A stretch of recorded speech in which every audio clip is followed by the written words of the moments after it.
Here at Tangent 1985, we watch everything, and because we watch everything, we try to review everything. But as there are only so many hours in the day, we can't every time give every movie the lengthy analysis they deserve. My name is M. Glenn Gore, and this is one of those times. Hold on tight because here comes in and out like Glenn, and today we're talking about Pacific Rim Uprising. The following video review contains spoilers for the film Pacific Rim Uprising. Proceed with caution.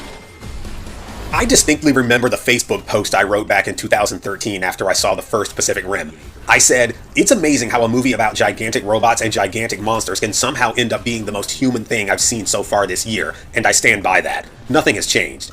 Guillermo del Toro had yet to grab a Best Director Oscar at that point, but the lack of that particular notch on his belt in no way lessened how purely enjoyable that movie was. It took a wildly absurd premise and went all in, turning what should have been a mildly diverting and forgettable movie-going experience into a sincere story of an endangered but beautiful world in which we all came together to do the impossible, proving a point most of us already knew but many still struggle with for reasons passing understanding, that we are stronger together, that when we care about each other to the degree where we're willing to risk it all, we are better. Fast forward 5 years for us and 10 years for the characters, and you land hip deep in Pacific Rim Uprising, a clamorous and unnecessary follow-up that boasts twice the robots and half the heart of the first film. And while the new Jaegers are very cool looking, the sense of weight and heft present in literally every minute of the original is unmistakably absent here, eschewed in favor of speed and a kind of Michael Bay aesthetic in the motions that rob the action sequences of gravity and consequence. Having so little faith that we even watched the first Pacific Rim, Uprising opens with a lengthy recap of the previous film, which would later serve only to inadvertently remind us of how much better it was by comparison. Director Stephen S. DeKnight, who has showrunning credits on his resume for everything from Buffy the Vampire Slayer to Daredevil, misinterprets the appeal of the original and therefore misfires enormously with this soulless, overstuffed toy commercial that borrows more from Transformers, Starship Troopers, and Neon Genesis Evangelion than it does from its own predecessor. Jake Pentecost, played by John Boyega, is caught stealing and selling Jaeger parts on the black market to feed his hedonistic lifestyle because, while the kaiju war may be over, nothing has improved, and people are crappy. Jake is the directionless and selfish ex-Jaeger fighter ace son of the late Stacker Pentecost, and I kinda wish this movie wasn't about him. He's just doing Finn from Star Wars again, only less interesting, and I want him to stop, badly. Moving on.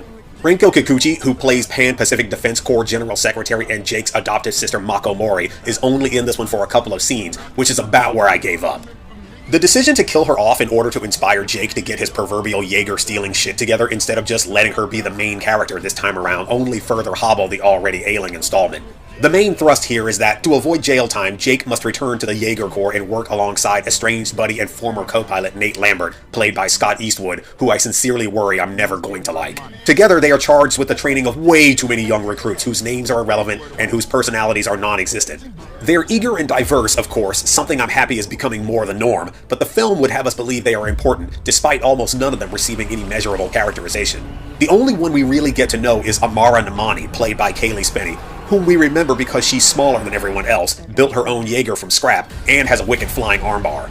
She's also responsible for delivering an embarrassing amount of information to the audience, because when you have 3 subplots, any of which could easily have been their own movie if properly explored, showing becomes a luxury the movie can't afford, so telling is forced to suffice. Despite the surplus of pilots and training on hand, the Shao Corporation, led by Tianjing's Luan Shao and Charlie Day's returning Dr. Newton Geisler, has their eye on scrapping the program so they can replace the kids with a fleet of unmanned Jaeger drones. And if you think this sounds suspicious, you'd be correct. It does. Shao isn't our villain despite a marvelous Star Trek-inspired wardrobe that screams the contrary. In a sadly telegraphed turn of events that makes just enough sense for me to say, alright, fine, whatever, it's Newton who ends up being the threat, his mind now overtaken by the alien precursors responsible for sending the kaiju against us in the first place. His grand design is to reopen not one breach but several, clearing a path for the kaiju to return, which of course they do, because that's why we're here. Regrettably, there are only 3, and they only show up at the end, and they all kinda look the same. The final battle, set in the heart of Tokyo, pits all of the Jaegers against them, and is responsible for Man of Steel levels of citywide carnage that are executed with little to no thought of civilian casualties. Seriously, by the time the battle is over, you just kinda look around and realize there's nothing left to save, so good job, team.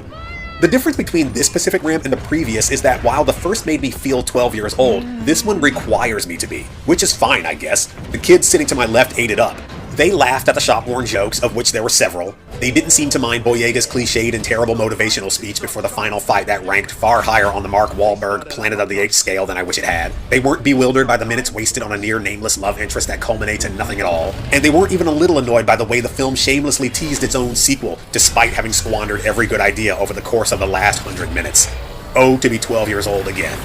2 stars. If you like the last one, you're probably better off stopping there, but if all you're after are giant robots that occasionally fight giant monsters, this is the movie for you. That's it for today's episode. As always, thank you for joining me. If you enjoyed the show, please like, share, and subscribe, and follow me on Twitter for more updates. Until next time, you are just in and out like Glenn.